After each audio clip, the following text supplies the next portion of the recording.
तर भावांनो, या माणसाला तर तुम्ही तुमच्या फीडमध्ये बघितलाच असतील. व्हिडिओ शेवटपर्यंत बघा. आणि सरकारचं मोबाईलचं चार्जिंग आपल्याला म्हणताना ते बी लावून घेतलो. मम्मीला नाश्ता आपला करून दिला आणि म्हटलं आता बाकीचे राहिलेली आपली कामं आवरून घ्यायची. या जनरेशन झेडच्या युगात आणि कलियुगात श्रावण बाळच जन्माला आलाय जणू असं काम करतोय दादा.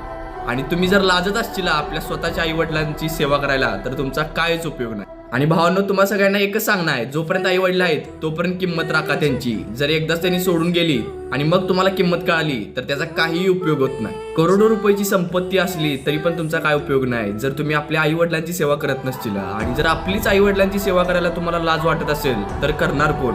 कारण त्यांनीच तुम्हाला जन्माला घातले आणि आजचं जग हे तुम्ही त्यांच्यामुळेच बघताय. एकदा जाऊन या दादांचे सगळे व्हिडिओ बघा. डोळ्यातून पाणी नाही आलं तर नाव बदलणार. पण हा व्हिडिओ त्या दादांसाठी आणि त्यांच्या आईसाठी चालतंय की हो. अशा आयडीची नाव आहे दादांच्या. दादा जर व्हिडिओ बघत असतील तर कमेंट करा आणि विषय संपला.